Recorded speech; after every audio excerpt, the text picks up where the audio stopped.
और मेरे पास कभी पैसा रहता ही नहीं। ये मैं डिसलाइक करता हूं अपने नौकरी के बारे में, अपने काम के बारे में। पहला 6 क्वेश्चन ओवर।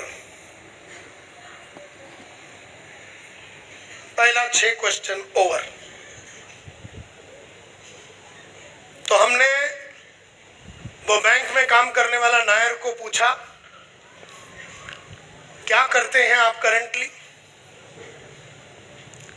कितने टाइम से आप कर रहे हैं, क्या आप एंजॉय करते हैं या लाइक करते हैं आपके काम में। तो हर आदमी अपना बोलेगा, टीचर अपना लाइकिंग बोलेगा, कैशियर अपना लाइकिंग बोलेगा, इंजीनियर अपना लाइकिंग बोलेगा, कोई कोई बिजनेसमैन है उसको क्या अच्छा लगता वो बोलेगा। तो हर आदमी को बोलने देने का, जो जितना बोलेगा ना उतना अंदर आएगा। सेल्स में सबसे ज्यादा कस्टमर बोलना चाहिए। नेटवर्कर ज्यादा बोलेगा तो नेटवर्कर बाटली में उतरेगा, कस्टमर बुच लगाएगा। कस्टमर ज्यादा बोलेगा तो कस्टमर बाटली में उतरेगा, तुमको बुच लगाने का मौका मिलेगा। अभी तू डिसाइड कर बुच कौन लगाएगा, तू उसका लगाएगा कि वो तेरा लगाएगा, ये डिसाइड करो। कम जो बात करता है वो कम फंसेगा, जो ज्यादा बात करता है। और ये क्वेश्चन अपन ऐसे बताने का और उसके बारे में और उसके ऊपर भी क्वेश्चन पूछ, और बताइए। तो जितना वो बताएगा और बताइए, जितना आप ये दूसरों के ऊपर वापरेंगे ना, आपको मालूम पड़ेगा कि कस्टमर अंदर आता कैसे नेटवर्क के प्रति। फिर हमने कहा आपका सबसे एक्साइटिंग मोमेंट क्या था, ये 19 साल से आप काम कर रहे, सबसे एक्साइटिंग आपको क्या लगा, सबसे मजेदार क्या लगा, सबसे आनंदमय क्या लगा। फिर हमने उसको पूछा सबसे बड़ा बिगेस्ट चैलेंज आपका, सबसे बड़ा डिफिकल्टी या चैलेंज ये धंधे में या ये बिजनेस में या काम में क्या है। फिर हमने उससे पूछा कि आपको अपने काम के बारे में कौन सी चीजें जो नापसंद है। तो हर आदमी अपना नापसंदीद होलसेल में बोलता है, और जितना वो बोलेगा ना वो नीड क्रिएट होगा ऑल्टरनेटिव का। और ऑल्टरनेटिव तो अपना धंधा है जिसमें अपन उसको अभी जुड़ाने वाले हैं। लेकिन पहले वो अपनी नाराजगी तो बतावे, पहले वो अपनी फ्रस्ट्रेशन तो बतावे, पहला वो मान तो लेवे कि उसका जिंदगी में दर्द है और इससे निकलना चाहता है। ये हो गया पहला वाला 6 क्वेश्चन। इससे हमने उसका प्रेजेंट सिचुएशन को समझ लिया। अब 7वां क्वेश्चन, जो अभी उसके बारे में समझ लिया, अब उसके फ्यूचर के बारे में समझते। अब वो जो था वो समझ लिया 6 क्वेश्चन में, अब उसको कहां जाने का उधर लेके जाते। क्या है आपका सपना नायर साहब? बोले मेरा सपना? बोले हाँ, आपका सपना क्या है? मेरा सपना ये है कि मेरी जो 3 बेटियां हैं उनको बहुत बढ़िया एजुकेशन हो जावे, और तीनों का बहुत बढ़िया शादी धूमधाम से हो जावे। और मेरा सपना ये है कि बहुत बड़ा घर होना चाहिए जो आज तक बना नहीं पाया, क्योंकि ये तीनों लड़कियों का पढ़ाई बिढ़ाई और मेरा एक फादर इन लॉ बीमार रहता है तो उसमें पूरा मेरा खर्चा निकल गया। तो व्हाट इज योर ड्रीम? तो बोला मेरा सपना ये है। What is your goal in life? What would you like to achieve before you leave this world? इस दुनिया के जाने के पहले, इस दुनिया से जाने के पहले आप क्या अचीव करना चाहेंगे? कि बोले इस दुनिया से जाने के पहले मैं इतना वेल्थ बनाना चाहूँगा कि मेरी वाइफ को मेरे बिना जीने को कोई प्रॉब्लम नहीं होना चाहिए, मेरे बच्चों का एजुकेशन पूरा हो जाना चाहिए अगर मैं इस दुनिया में रहा या नहीं रहा। इस दुनिया से जाने के पहले मैं एक सिग्निफिकेंट इंसान बनना चाहूंगा। ऐसा वो अपने गोल्स बताता। तो पहला तो अपन ने उसका प्रेजेंट समझ लिया, अभी अपन उसका फ्यूचर के तरफ उसको लेके जा रहे हैं। ये क्वेश्चन साइंटिफिक है, इसमें अपना बीच में दिमाग लगा के दूसरा कुछ पूछना नहीं।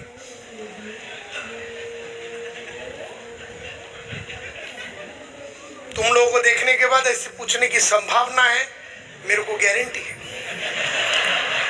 तो अपना नॉन एग्जिस्टेंट दिमाग लगा के बीच में तड़का बिड़का मारने का जरूरत नहीं है। ये साइंस है, इसको बराबर वैसे ही लेके जाने का है, इसको प्रैक्टिस करना है, मास्टर करना है। पहले तो 18 क्वेश्चन को लिख के लेके जाना पड़ेगा और जिधर गैप है उधर लिखना पड़ेगा। फिर थोड़े दिनों के बाद आपको 300-400 आदमी के पास, उसके बाद आपको ये क्वेश्चन इतना बाय हार्ट होना चाहिए कि आपने जुर जुर बोलना चाहिए। इसको मास्टरी करो। Which is your dream car? बोले आपका सपनों का गाड़ी कौन सा है? बोले मेरा तो ड्रीम कार होंडा सिटी है, क्योंकि बेचारा कैशियर उतना ही सोचता है, उसका ड्रीम है, लेकिन ड्रीम जो है वो होंडा सिटी से ऊपर नहीं होता, क्योंकि अभी तो ट्रेन में जाता हूं। What is your dream car? तो बोले होंडा सिटी। लिखने का उधर होंडा सिटी, मन में नहीं, सब लिखने का, और ऐसा बड़ा बड़ा लिखने का, बराबर देखे होंडा सिटी। तो वो बोल रहा है, अपन लिख रहे हैं, और वो देख रहा है, दिखाने का। हो सके तो थोड़ा ऐसा टेढ़ा करके लिखने का, ताकि वो बराबर पढ़ सके। अगर भगवान ने आपको बोला जा ऐश कर, और आपको एक विश वरदान देता है कि मांग एक कार, कौन सा मांगना है, तो कौन सा मांगोगे? मर्सिडीज। लिखो मर्सिडीज। हंसने का नहीं है, एकदम सीरियसली लिखने का। आदमी अपना सपना बता रहा, हंसने का नहीं। मर्सिडीज। अभी होंडा सिटी था, मर्सिडीज।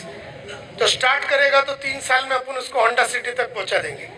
सिग्निफिकेंस और सक्सेस के पहले अपन उसको मर्सिडीज तक पहुंचा देंगे। तो अपने को क्लैरिटी मिल गया कि कहां से कहां लेके जाने का।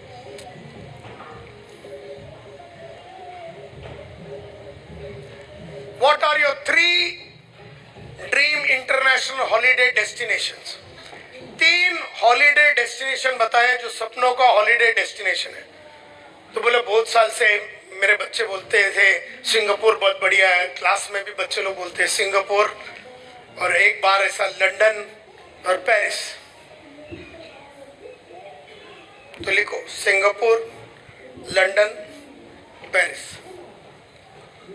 सब जगह लेके जाएंगे अपन उसको, एक्चुअली लेके जाएंगे। ऐसा विश्वास तुम में रहना चाहिए, और उसको ऐसा पढ़ाने का कि वो सब पूरा कर सके। यही तो अपना काम है।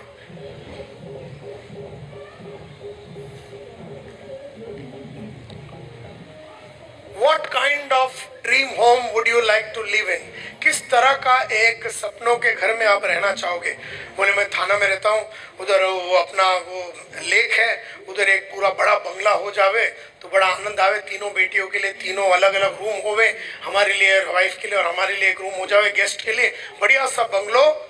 2 स्टोरी बंगलो मेरा हमेशा सपना रहा है। हमारे वो एरिया में एक आदमी है, वो वैसा वाला कॉलोनी में रहता, बिल्डिंग में रहता है, बंगले में रहता है।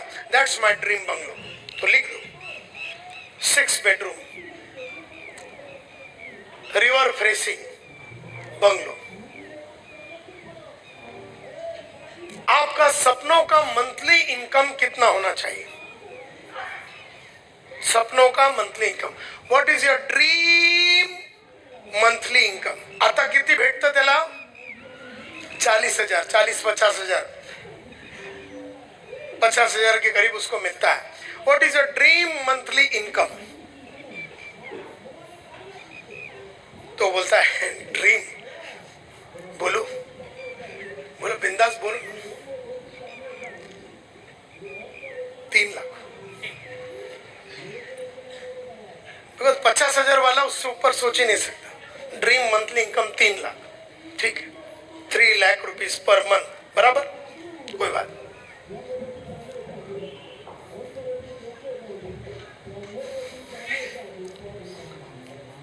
What is your dream monthly income after retirement? Retire होने के बाद आपका मंथली इनकम कितना होना चाहिए? बोलते मंथली, रिटायरमेंट क्या? ड्रीम 5 लाख। Very good. तो अभी वो 3 लाख कमाना चाहता है, अभी 50 का आइटम है, 50,000 कमाता है, 3 लाख रुपया कमाना चाहेंगे। ड्रीम है, बोले रिटायर होने के बाद 5 लाख रुपए महीने का घर में आना चाहिए। ये हो गया सेकंड क्वेश्चन का सेट खत्म।